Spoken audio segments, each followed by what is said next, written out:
এইরকম একটা প্রচণ্ড বৃষ্টির মধ্যেও আপনারা এখানে এসেছেন। প্রকৃতির উপর তার আমাদের কোনো কন্ট্রোল নাই, কখন বৃষ্টি হবে কি হবে না একমাত্র আল্লাহই জানে। কিন্তু আমরা এইটুকু বলতে পারি যে ঈদ যাত্রা যাতে অন্যান্য বারের চেয়ে একটু সুখকর হয়, একটু আনন্দদায়ক হয়, সেই ব্যাপারে আমরা সচেষ্ট আছি। যদিও আপনারা জানেন যে পরিবহন মালিক শ্রমিকদের অনুরোধের কারণে আমরা যেভাবে যে সিস্টেমে আমরা সব কিছু করতে চাচ্ছিলাম, ওনারা 3 মাস সময় চেয়েছেন। সেই কারণে এটাকে আরও যতটুকু সিস্টেমেটিক করা যেত সেটা থেকে আমরা কিছুটা দূরে সরে এসেছি। ওনাদেরকে আমরা সময় দিয়েছি 3 মাস, তার মধ্যে অলরেডি বোধহয় 1.5 মাস সময় চলে গেছে। এর মধ্যে আমরা যেটা পরবর্তীতে ইনশাল্লাহ কন্ট্রোল করব যে আমাদের টার্মিনাল ছাড়া যাত্রী উঠানামা যাতে কোথাও যেখানে সেখান থেকে না করে সেই ব্যবস্থাটা আমরা করব।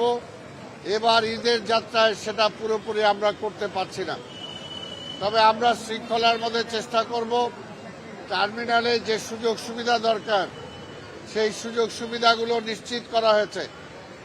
যতগুলো কাউন্টার থাকা দরকার সেগুলো নিশ্চিত করা হয়েছে।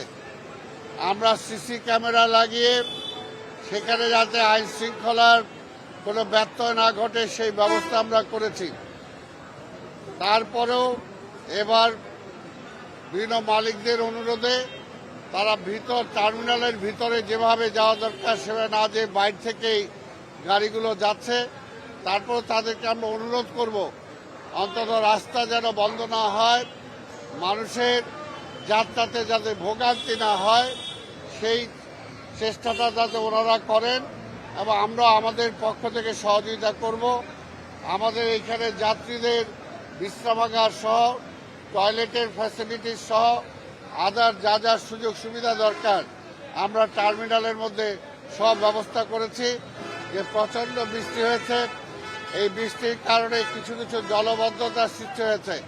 এই জলবদ্ধতাও কিছুক্ষণের মধ্যেই আমরা এটা পরিষ্কার করতে সক্ষম হব বলে আমরা বিশ্বাস করি। ঢাকা শহরেও প্রচণ্ড বৃষ্টিপাতের কারণে কিছু কিছু জায়গায় জলবদ্ধতা হয়েছে। আমরা আশা করি 1 থেকে 2 ঘন্টা, কোথাও 3 ঘন্টার মধ্যে ইনশাল্লাহ সবগুলো জলবদ্ধতা আমরা পরিষ্কার করতে সক্ষম হব।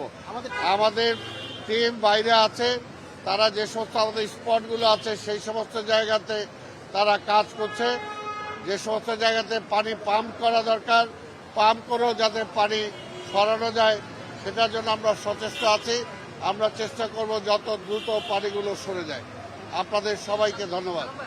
উদ্বেগ তো আমাদের এইটাই যে এখন যেহেতু আমরা বলেছি যেহেতু বাস মালিক শ্রমিক তাদের সাথে পুরোপুরি ব্যবস্থাপনাটায় ফিরে যেতে আমাদের আরও মাসখানেক সময় লাগবে। এর মধ্যে হয়তো এই জন্য এই ঈদে পুরোপুরি সব কিছু তো পুরোপুরি হচ্ছে না।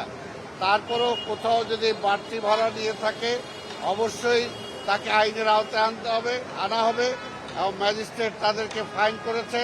সামনেও যদি কেউ করে অর্থাৎ আইন শৃঙ্খলা ভাঙা যাবে না। যে ভাড়া নেওয়া দরকার কথা আছে সেই ভাড়ার অতিরিক্ত যদি কেউ নিয়ে থাকে সেটা যদি আমাদের কাছে খবর আসে আমরা সাথে সাথে তার বিরুদ্ধে ব্যবস্থা গ্রহণ করব। এখানে আমাদের কন্ট্রোল রুমে র্যাব আছে, বিআরটি আছে, মালিক সমিতির শ্রমিকদের প্রতিনিধি তারাও এখানে আছে। কাজে আমরা সবার সহযোগিতা চাই।